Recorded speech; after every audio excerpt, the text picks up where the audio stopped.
हम लोग बात करने वाले हैं केमिकल इक्विलिब्रियम की। और ये केमिकल इक्विलिब्रियम का पहला लेक्चर है।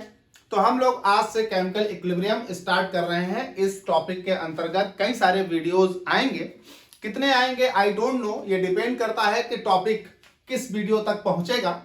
तो हम लोग स्टार्ट कर रहे हैं केमिकल इक्विलिब्रियम। एक बात याद रखिएगा कि अगर हम रिएक्शंस की बात करें तो बेसिकली रिएक्शंस जो होती हैं वो दो तरह की होती हैं।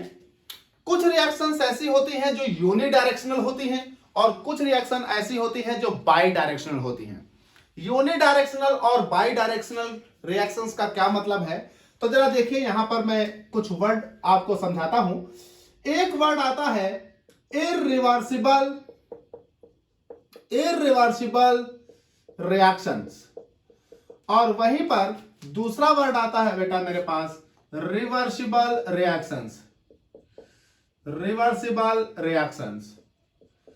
जैसे एग्जाम्पल के तौर पर मान लेता हूं कि मेरे पास कोई रिएक्टेंट है ए और एक रिएक्टेंट है बी। तो मैंने ए और बी को कंबाइन किया, दे आर केमिकली रिएक्ट, और जैसे ही ये केमिकली रिएक्ट हुए इन्होंने एक केमिकल रिएक्शन करके एक प्रोडक्ट बनाया, मान लीजिए AB is highly stable product and can not dissociated into A and B in the same situation. उसी कंडीशन में वो A और B में नहीं टूट रहा। तो ऐसे सिचुएशन में A जब B के साथ रिएक्शन करेगा तो एक प्रोडक्ट बना रहा है AB, तो ये मेरे पास हो गया प्रोडक्ट, और इस सिचुएशन में ये दोनों मेरे पास हो गए रिएक्टेंट। तो यानी यहां एक ऐसी सिचुएशन दिख रही है कि जिसमें रिएक्टेंट आपस में रिएक्ट करके बना रहे हैं प्रोडक्ट, और प्रोडक्ट स्टेबल है। यह दिखाया रहा है इस सिंगल वन हेडेड एरो। इसको हम कहते हैं इररिवर्सिबल रिएक्शन, यूनिडायरेक्शनल केस।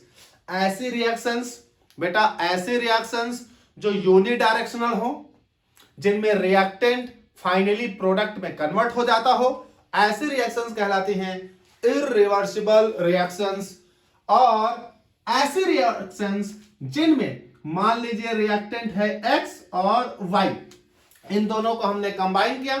अच्छा, कंबाइन करके एज सेम इसी तरह से इन्होंने भी एक प्रोडक्ट बनाया XY, लेकिन ये प्रोडक्ट उस सिचुएशन में, जिस सिचुएशन में बनाया गया है उस सिचुएशन में ये प्रोडक्ट स्टेबल नहीं है। ये प्रोडक्ट बनता है और फिर टूट जाता है वापस उन्हीं रिएक्टेंट में जिन रिएक्टेंट से ये बना था। तो ये X और Y मिलाया तो ये बना, और उसके बाद ये टूट गया तो ये वापस। तो X प्लस Y को हमने कंबाइन किया, और कंबाइन करने के बाद ये एक प्रोडक्ट बना रहे हैं XY, लेकिन XY under the same conditions फिर से क्या कर रहा है, डिसोसिएट, और डिसोसिएट करके रिएक्शन को रिटर्न बैक किए दे रहा है। Return back in the sense जहां से वो बना था वापस उसी में टूट रहा है।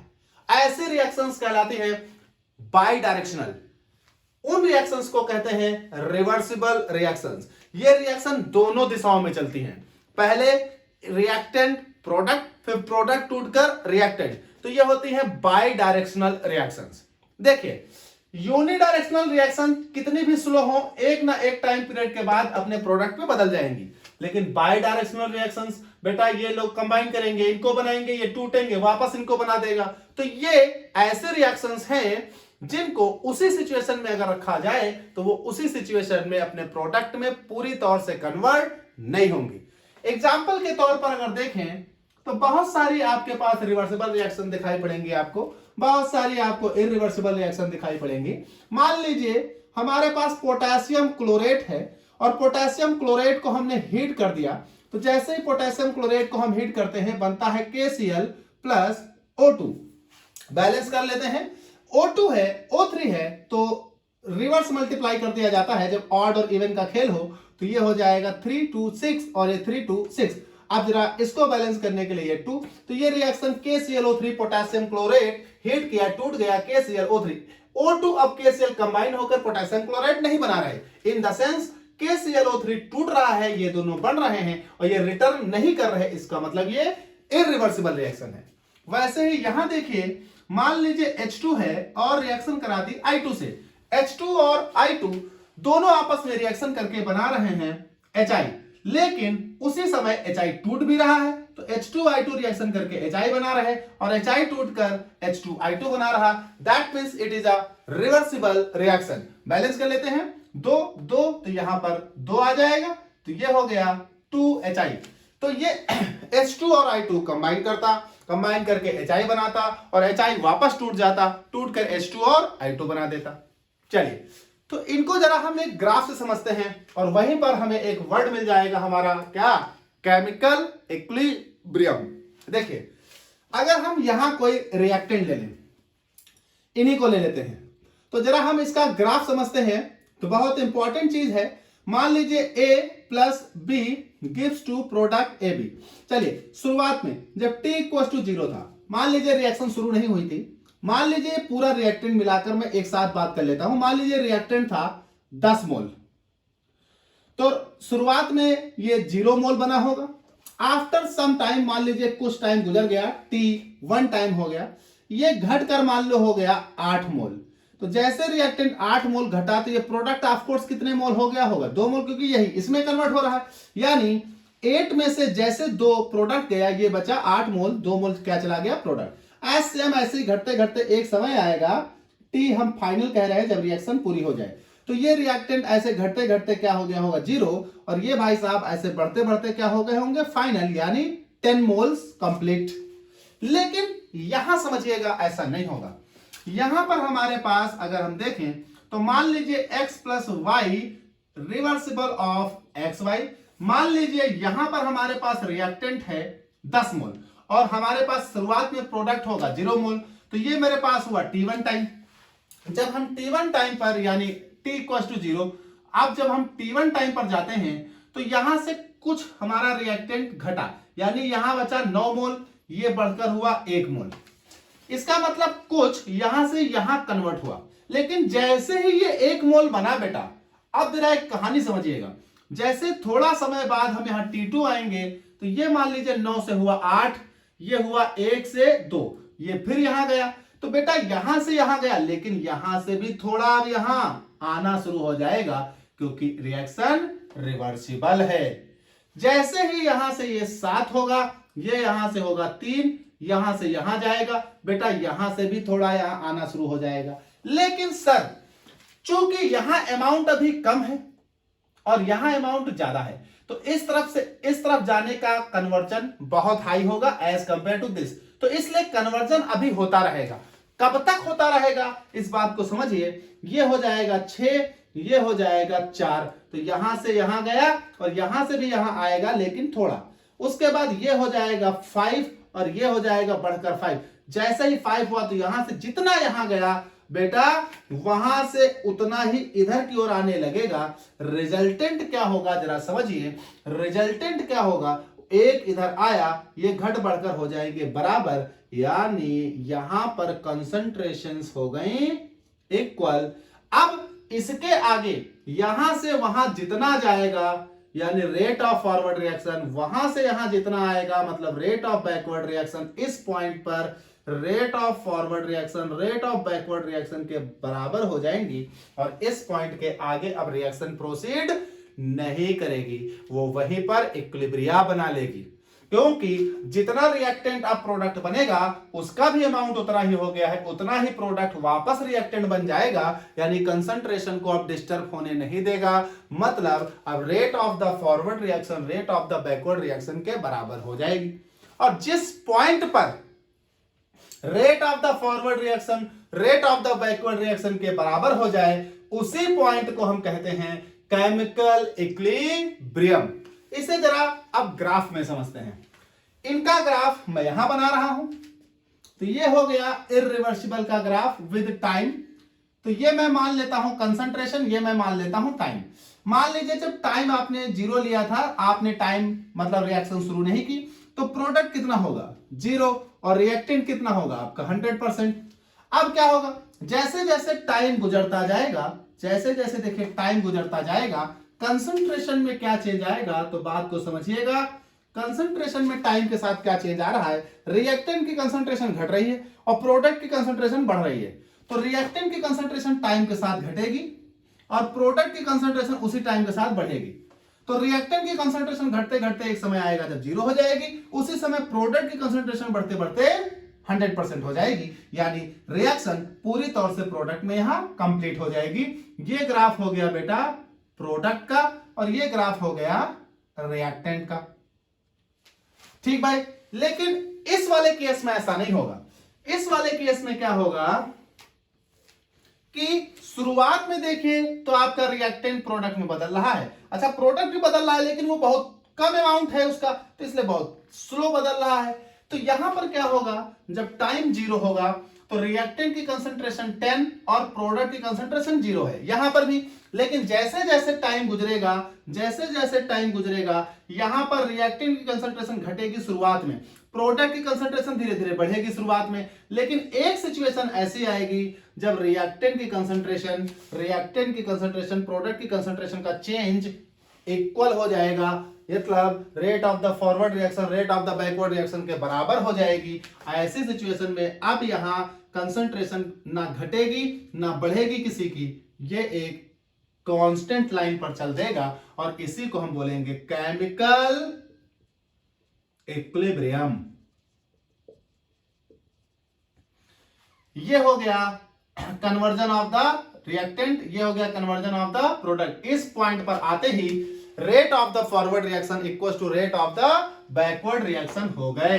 इस पॉइंट पर बेटा, इस पॉइंट पर rate of the forward reaction equal to rate of the backward reaction हो गए। और जिस पॉइंट पर rate of the forward reaction rate of the backward reaction के बराबर हो जाए, उसी पॉइंट को बेटा हम कहते हैं केमिकल इक्विलिब्रियम। ऐसा यहां होगा। कैसे?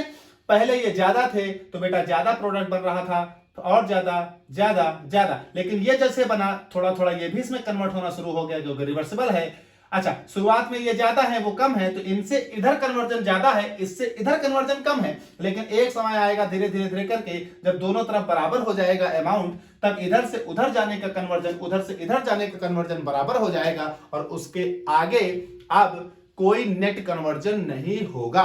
बस वही रिएक्शन या वही पॉइंट कहलाएगा केमिकल इक्विलिब्रियम। तो अगर आपको केमिकल इक्विलिब्रियम डिफाइन करना हो तो आप बोलोगे in a reversible reaction there is a point at which the rate of the forward reaction becomes equal to the rate of the backward reaction, और कह सकते हैं rate of the backward reaction becomes equal to the rate of the forward reaction.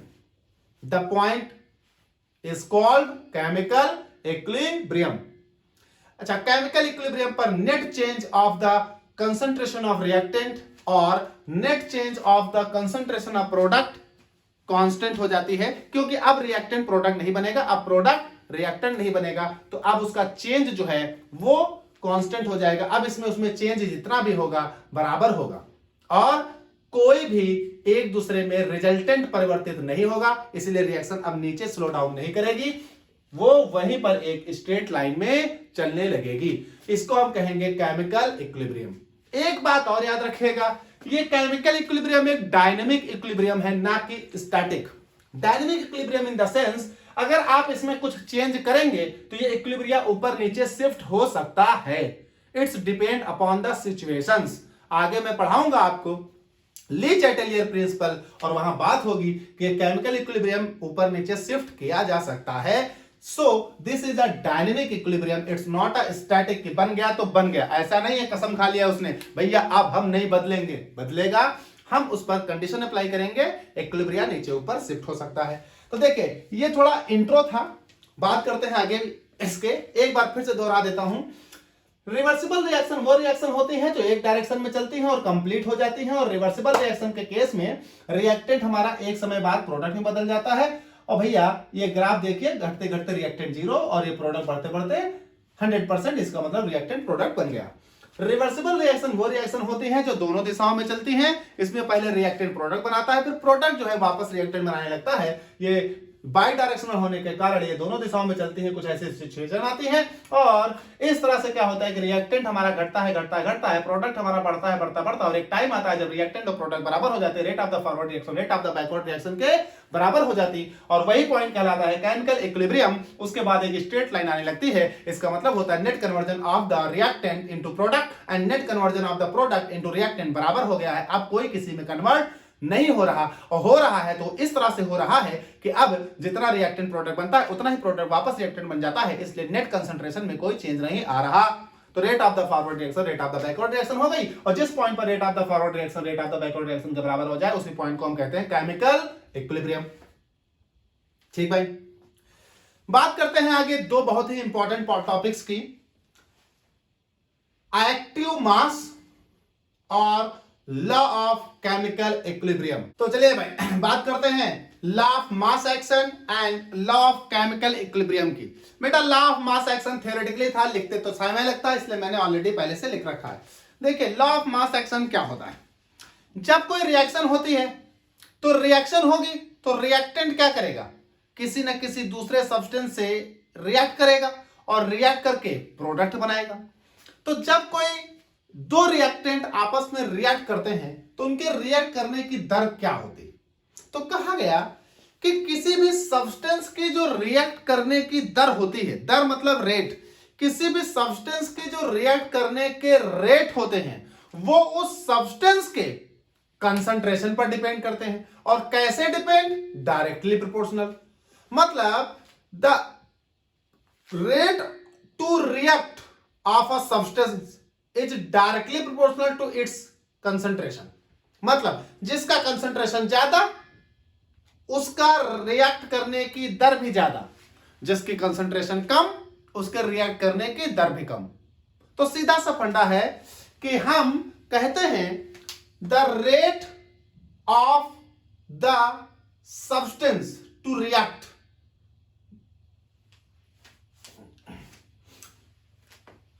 तो चलिए भाई हम लोग बात करते हैं the law of mass action and the law of chemical equilibrium. दो टॉपिक जरा देखें, law of mass action theory था, लिखता तो समय लगता है, ऑलरेडी लिख लिया मैंने।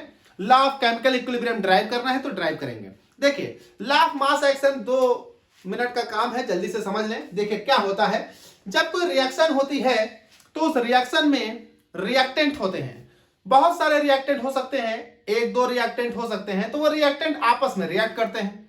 जब रिएक्टेंट आपस में रिएक्ट करते हैं तो क्या सब एक ही रेट से रिएक्शन करते हैं, कहा गया बिल्कुल नहीं। तो कहा गया सर हम कैसे जानेंगे कि वो सब्सटेंस किस दर से रिएक्शन कर रहे हैं, तो कहा गया बड़ा आसान है, किसी भी सब्सटेंस की जो रिएक्ट करने की दर होती है, किसी भी सब्सटेंस की जो रिएक्ट करने की दर, दर मतलब रेट, यानी किसी भी सब्सटेंस का जो रिएक्ट करने का रेट होता है वो उस सब्सटेंस के खुद के कंसंट्रेशन पर निर्भर करता है। जिस सब्सटेंस का कंसंट्रेशन ज्यादा उसके रिएक्ट करने की रेट भी क्या है, ज्यादा, और जिस सब्सटेंस का कंसंट्रेशन कम उसके रिएक्ट करने का रेट भी क्या है, कम। सीधा सीधा फंडा है कि किसी भी सब्सटेंस की रिएक्ट करने की दर जो है वो उसके खुद के कंसंट्रेशन के डायरेक्टली प्रोपोर्शनल है। तो यही लिखा है the rate at which a substance react is proportional to its active mass. Active mass का मतलब molar concentration. The rate at which a substance react is proportional to its active mass। किसी भी substance की react करने की दर उसके active mass यानी molar concentration के डायरेक्टली प्रोपोर्शनल है। तो ऐसे ही रिएक्शन में कई सारे रिएक्टेंट हो सकते हैं, तो बेटा कोई दिक्कत नहीं, किसी भी रिएक्शन की रिएक्ट करने की दर उसके सभी रिएक्टेंट के एक्टिव मास का प्रोडक्ट होता है। मतलब 4 लोग हैं तो चारों के एक्टिव मासेस का गुणनफल निकाल लो, वही उसके रिएक्शन के रिएक्ट करने की दर के डायरेक्टली प्रोपोर्शनल होगा। तो कहा गया and hence the rate of chemical reaction is proportional to the product of the active masses of the reactant. किसी भी रिएक्शन के रिएक्ट करने की दर उसके रिएक्टेंट के कंसंट्रेशन के एक्टिव मासेस या कंसंट्रेशन के प्रोडक्ट के डायरेक्टली प्रोपोर्शनल होती है। मान लीजिए ए बी 2 हैं तो ए का कंसंट्रेशन गुणे बी का कंसंट्रेशन जो वैल्यू आएगी उसी के डायरेक्टली प्रोपोर्शनल होगा उस रिएक्शन के रिएक्ट करने की दर। मान लीजिए ए बी सी 3 है, तो ए की कंसंट्रेशन गुणे बी की कंसंट्रेशन गुणे सी की कंसंट्रेशन, जो आएगा नेट वैल्यू उसी की डायरेक्टली प्रोपोर्शनल होगा उस रिएक्शन की दर। अच्छा, यहां वर्ड आ रहा है एक्टिव मास, तो एक्टिव मास क्या होता है? तो कहा गया ये वर्ड जो है एक्टिव मास, इसका मतलब होता है मोलर कंसंट्रेशन। और एक्टिव मास को रिप्रेजेंट कैसे करते हैं? तो एक्टिव मास को रिप्रेजेंट करते हैं बड़े ब्रैकेट से। सपोज कर लीजिए कोई रिएक्टेंट ए है, तो उसकी एक्टिव मास क्या लिखी जाएगी? बड़ा ब्रैकेट ए। इसको हम पढ़ेंगे active mass of A, active mass of A, या कहेंगे मोलर कंसंट्रेशन ऑफ ए। चलिए, तो ये बात थी थोड़ा थ्योरेटिकल, इसलिए ज्यादा ध्यान इस पर हमने नहीं लगाया। हम लोग बात करते हैं लॉ ऑफ केमिकल इक्विलिब्रियम की। हम लोग बात करते हैं लॉ ऑफ केमिकल इक्विलिब्रियम की। देखिए, लॉ ऑफ मास एक्शन का जो रिजल्ट है वही है law of chemical equilibrium. Law of mass action का क्या रिजल्ट निकलता है? लॉ ऑफ मास एक्शन वास्तव में क्या कहना चाह रहा है? जो कहना चाह रहा है वही हम लॉ ऑफ केमिकल इक्विलिब्रियम में ड्राइव कर रहे हैं। तो हम जरा लॉ ऑफ केमिकल इक्विलिब्रियम में एक रिएक्शन सपोज कर लेते हैं। तो कहा गया let us consider a general reversible reaction,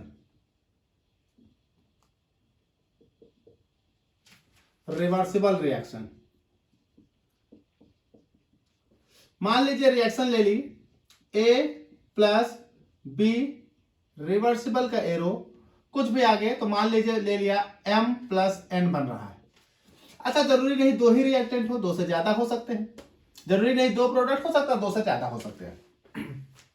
यह भी जरूरी नहीं है कि रिएक्टेंट हमेशा एक ही मोल हो, एक मोल से ज्यादा हो सकता है। तो मान लीजिए ये रिएक्टेंट ए जो है वो स्मॉल ए मोल है, रिएक्टेंट बी जो है वो स्मॉल बी मोल है, रिएक्टेंट प्रोडक्ट एम जो है वो स्मॉल एम मोल है, और प्रोडक्ट एन जो है स्मॉल एन मोल है।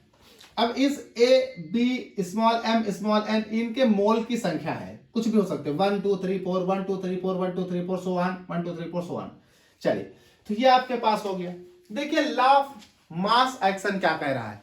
लॉ ऑफ मास एक्शन कह रहा है किसी भी रिएक्शन के रिएक्ट करने की दर उसके रिएक्टेंट के एक्टिव मास के डायरेक्टली प्रोपोर्शनल होगी। तो इसका मतलब यह हुआ कि अगर यहां फॉरवर्ड रिएक्शन के रिएक्ट करने की दर देखी जाए, मतलब रेट देखी जाए, तो कहा गया according to law of mass action, according to law of mass action. और मास एक्शन क्या कहता है कि किसी भी रिएक्शन, तो हमारी फॉरवर्ड रिएक्शन है, तो हम लोग बात कर लेते हैं रेट ऑफ फॉरवर्ड रिएक्शन, मतलब हम ले लेते हैं आर एफ, डायरेक्टली प्रोपोर्शनल होगा concentration of the reactant.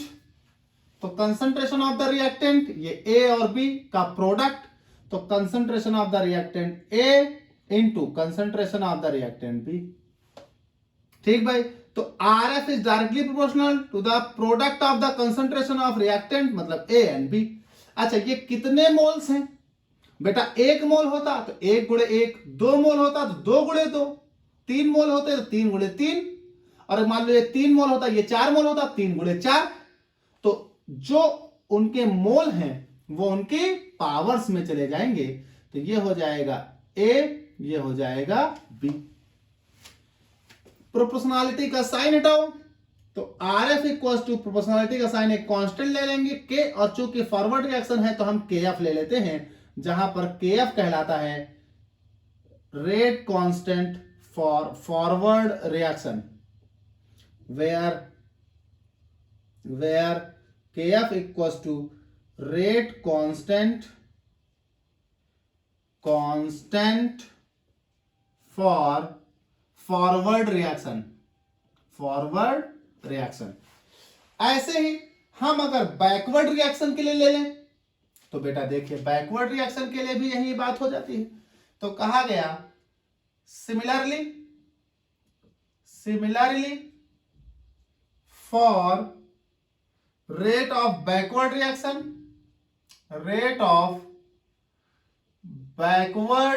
Reaction, देखिए बैकवर्ड रिएक्शन इधर से हो रही है, तो इधर से हो रही तो ये रिएक्टेंट हो गए, तो रेट बैकवर्ड के लिए बी डायरेक्टली प्रोपोर्शनल, क्योंकि ये लॉ क्या कह रहा था, ये लॉ कह रहा था किसी भी रिएक्शन के रिएक्ट करने की दर मतलब रेट उस रिएक्शन के रिएक्टेंट के एक्टिव मास के प्रोडक्ट के डायरेक्टली प्रोपोर्शनल होगी। तो rate of the backward reaction is directly proportional to the active mass of m गुणे एक्टिव मास ऑफ n। अब इनकी powers then this mn। Proportionality का साइन हटाइए तो RB इक्वल्स टू KB, ये हो जाएगा m द पावर m, ये हो जाएगा n द पावर n। यहां KB क्या है, where KB equals to rate constant for backward reaction, ये हो गया। इसे बना लीजिए आप इक्वेशन 1 और इसे बना लीजिए आप इक्वेशन 2।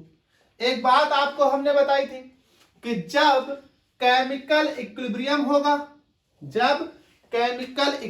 होगा तो इक्विलिब्रियम पर rate of the forward reaction हमेशा rate of the backward reaction के बराबर होते हैं। तो कहा गया at equilibrium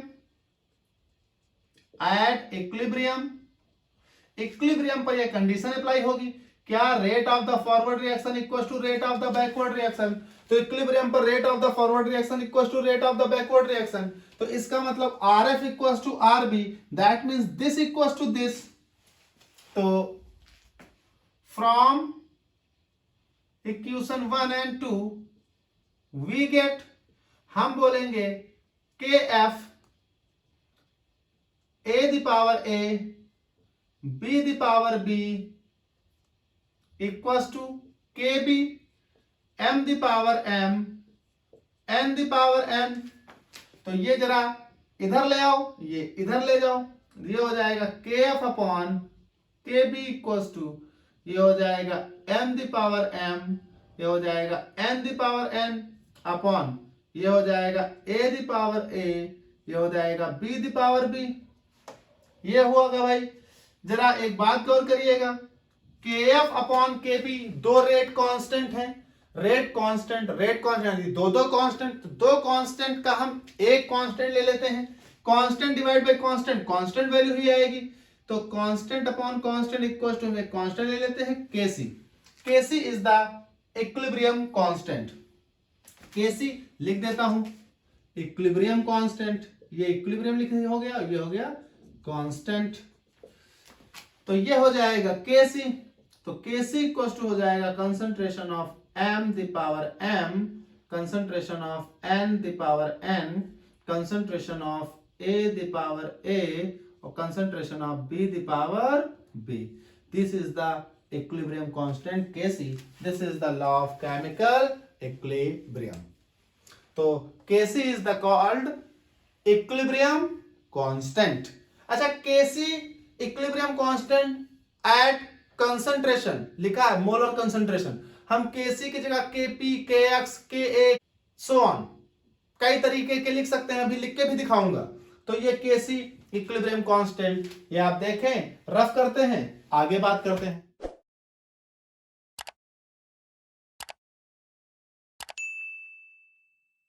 types of equilibrium constant किसी भी रिएक्शन के लिए, तो वही रिएक्शन लिख लेता हूं A and B of B। ये आपके पास था small m of capital M plus small n of capital N।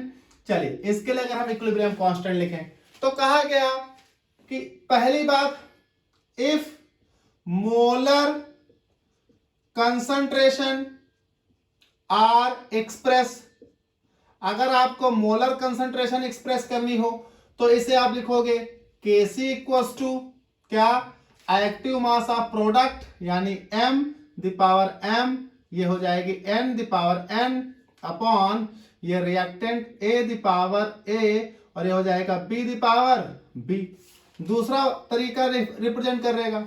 अगर आपका मोलर कंसंट्रेशन ना दी हो, सिर्फ कंसंट्रेशन दी हो, मोलर ना हो, तो कहा गया इफ कंसंट्रेशन आर एक्सप्रेस्ड, तो उस वक्त भी हम लिखेंगे इसे केसी ही। तो केसी इक्वल टू आप ऐसे भी लिख सकते हो C concentration of M, concentration of M into concentration of N upon concentration of A into concentration of B. अब इनकी पावर तो C M the power M, C N the power N, C A the power A, C B the power B. अच्छा, तीसरा तरीका मेरे पास क्या है कि अगर कंसंट्रेशन की एक और यूनिट होती है activity. If activities are expressed, तो एक्टिविटीज के टर्म में इसे लिखा जाएगा के ए। क्या लिखोगे? ये हो जाएगा activity of M, activity of N upon activity of A upon activity of B. अच्छा, एक्टिविटी ऑफ एम ये हो जाएगा power M, activity of N the power N, activity of A the power A, activity of B the power B. अच्छा, मान लीजिए आपके पास activity का भी टर्म ना दिया हो, मान लीजिए मोल फ्रैक्शंस के टर्म में कंसंट्रेशन दी है, तो चौथी बात हम किस तरह से रिप्रेजेंट कर सकते हैं? कहा गया if mole fractions are expressed, अगर मोल फ्रैक्शंस एक्सप्रेस हैं तो इस केस को हम लिखेंगे kx, तो kx इक्वल टू हो जाएगा मोल फ्रैक्शन का टर्म यानी x ऑफ m यानी x of n upon x of a, x of b, the power m, the power n, the power a, the power b। मान लीजिए हमारे पास मोल fractions भी ना दिए हों, हमारे पास गैसियस फेज हो, सारे रिएक्टेंट और प्रोडक्ट गैसियस फेज में हो, और अगर सारे रिएक्टेंट और प्रोडक्ट गैसियस फेज में होंगे तो गैसियस फेज के केस में हम कंसंट्रेशंस एक्सप्रेस नहीं करते, और कंसंट्रेशंस एक्सप्रेस ना करने के कारण उस वक्त हम एक्सप्रेस करते हैं pressure. If pressures are taken, ऐसा करोगे कब? If all reactant and product are given in gaseous phase, सभी रिएक्टेंट और प्रोडक्ट गैसियस फेज में हो, तब इसके लिए लिखते हैं Kp। तो Kp इक्वल टू होता है पार्शियल प्रेशर ऑफ M जो आपका प्रोडक्ट है into partial pressure of N upon partial pressure of A partial pressure of B, the power इनकी moles M N A B। अच्छा, पार्शियल प्रेशर क्यों लेते हैं? क्योंकि अगर सब गैसेस हैं तो उस मिक्सचर में भाई कई सारी गैसेस हो गई, जब कई सारी गैसेस हो गई तो अब उन सभी गैसों में से किसी एक का अगर प्रेशर देखोगे तो वो पार्शियल प्रेशर होगा, that is why we taking the partial pressure. तो Kp equals to Pm Pn Pa Pb, the powers उनके जो मोल थे। अच्छा, यहां पर एक क्वेश्चन बहुत इंपॉर्टेंट बनता है, एग्जाम में क्वेश्चन पूछता है कि what is the relation between Kc and Kp, Kc और Kp में क्या रिलेशन है? Kc कंसंट्रेशन का टर्म है, Kp प्रेशर का टर्म है। तो अगर कभी भी कोई रिएक्शन मान लीजिए लिक्विड स्टेट में है, हम अगर उसे वेपोराइज करते सारे वेपर बना दे तो Kp आएगा, लिक्विड स्टेट है कंसंट्रेशन है तो Kc आएगा। तो अगर किसी भी लिक्विड स्टेट की किसी रिएक्शन को हम पूरी की पूरी वेपर स्टेट में करा दें, या वेपर स्टेट की रिएक्शन को लिक्विड स्टेट में हम उसको कंडेंस करके लिक्विड स्टेट में करा दें, तो Kp और Kc का क्या रिलेशन होगा? तो बहुत इंपॉर्टेंट टॉपिक बनता है relation between Kp and Kc, एक डेरिवेशन है आता है। तो हम लोग बात करते हैं relation between Kc and Kp। तो रफ करते हैं, बात करते हैं Kc एंड Kp के बीच रिलेशन। चलिए तो बात करते हैं relationship between Kp and Kc। तो देखिए सेम इक्वेशन मैं लेता हूं जो अभी आपको पहले ड्राइव कराई थी, हमने मान लिया कि वही एक इक्वेशन है। तो कहा गया let us consider a general reaction. Let us consider a general reaction. Reaction क्या है? A moles of reactant A, B moles of reactant B of reversible, M moles of product M plus N moles of product N। मान लीजिए इनके जो reactant and products हैं उनकी हम लोग इक्विलिब्रियम कांस्टेंट एक्सप्रेस कर रहे हैं कंसंट्रेशन के टर्म में। तो कहा गया if equilibrium constant is expressed in terms of concentrations। तो कंसंट्रेशंस के टर्म में एक्सप्रेस करेंगे तो लिखेंगे KC equal to concentration of products. तो प्रोडक्ट दो हैं एम और एन, तो concentration of M, concentration of N. फिर रिएक्टेंट, तो concentration of A, concentration of B, उनकी पावर्स जो उनके मोल्स हैं। तो small M, small N, small A, small B, number of moles हो गए। इसको मैं बना लेता हूं इक्वेशन 1। अच्छा, मान लो अगर ये सभी रिएक्टेंट और प्रोडक्ट गैस होते तो कहा गया if all the reactants and products are in gaseous state. अगर सभी reactant and product gaseous state में होते देन इक्विलिब्रियम कांस्टेंट हम एक्सप्रेस करते in terms of pressure. Then equilibrium constants is expressed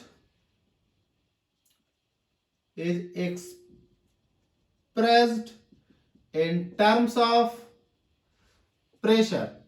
then आपको इक्विलिब्रियम कांस्टेंट प्रेशर के term में express करना पड़ता। वो क्या बनता? वो बनता केपी इक्वल्स टू क्या भाई, partial pressure of products upon reactant. तो ये हो जाता partial pressure of capital M यानी एम का into partial pressure of capital N का upon partial pressure of capital A का and partial pressure of capital B का। अब इनकी पावर्स, तो इनकी पावर बेटा एम, इनकी पावर एन, इनकी पावर ए, इनकी पावर बी, जो उनके मोल्स हैं। इसे बना लीजिए आप इक्वेशन 2। चलिए भाई फटाक से एक बात मान लेते हैं हम। तो आ गया, मान लीजिए जितने भी रिएक्टेंट और प्रोडक्ट हैं जो कि गैसेस स्टेट में मौजूद हैं, they behave like an ideal gas. तो कहा गया if all the reactant and products in gaseous state behave as ideal gas। तो अगर ये आइडियल गैस की तरह बिहेव कर रहे हैं तो इन पर आइडियल गैस इक्वेशन अप्लाई होगी। आइडियल गैस इक्वेशन क्या होती है? पीवी इक्वल्स टू एनआरटी, लेकिन पी हम यहां बेटा पार्शियल लेंगे तो पीवी इक्वल्स टू एनआरटी। ठीक भाई, तो पीवी इक्वल्स टू एनआरटी, क्योंकि यहां कई सारे कंपोनेंट पर लगनी है तो पीवी इक्वल्स टू एनआरटी, ये सभी कंपोनेंट के लिए हम पार्शियल प्रेशर लिखकर चल रहे हैं। तो ये हो गया पीवी इक्वल्स टू एनआरटी। तो बेटा ये पीवी इक्वल्स टू एनआरटी से जरा हम पी की वैल्यू निकाल लें। पार्शियल प्रेशर इसलिए क्योंकि हम अलग अलग कंपोनेंट्स पर लगाएंगे और उनके है पार्शियल प्रेशर। तो ये हो जाएगा PV equals to N upon V R T. बेटा आपको हमने पढ़ाया रखा है कई बार, N upon V number of moles पर वॉल्यूम इक्वल्स टू कंसंट्रेशन होता है। तो ये हो जाएगा P equals to C R T, concentration upon concentration into R T. अच्छा, अगर यही हम इस पर अप्लाई करें for reactant A, for reactant B, या इनके लिए या इनके लिए, तो कहा गया इसको हम इनके टर्म्स में लिखें तो नाउ वी हैव, हम इसे लिख सकते हैं P A equals to C A R T, concentration of C A upon into R T.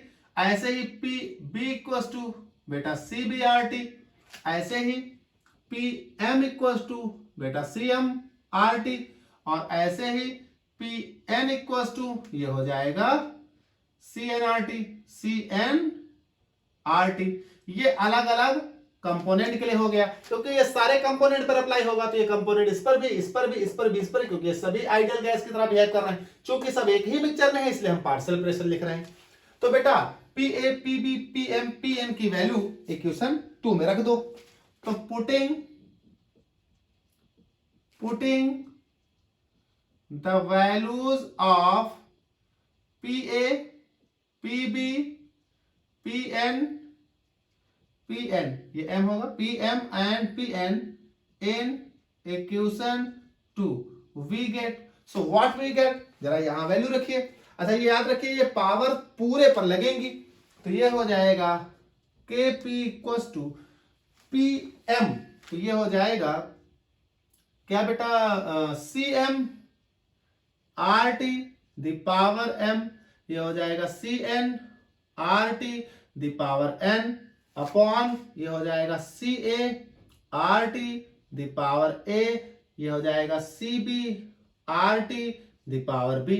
बेटा हम चाहते हैं आर टी वाले टर्म सब एक साथ कर लो और C M C N N वाले टर्म एक साथ, तो जब इसे खोलोगे तो इसकी पावर इन दोनों पर जाएगी, तो ये हो जाएगा K P equal to C M the power m into, यहां से निकाल लो बाहर C N the power n upon, यहां से निकाल लो बाहर C A the power a और यहां से निकाल लो power C B the power b into, यहां क्या बचेगा R T the power m, R T की होल पावर है, आर पर भी टी पर भी, R T the power m, ये बचेगा R T the power n और ये बचेगा बेटा are T the power a और ये बचेगा बेटा are T the power b।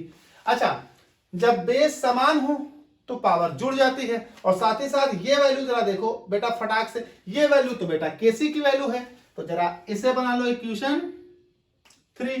तो आगे देखिए,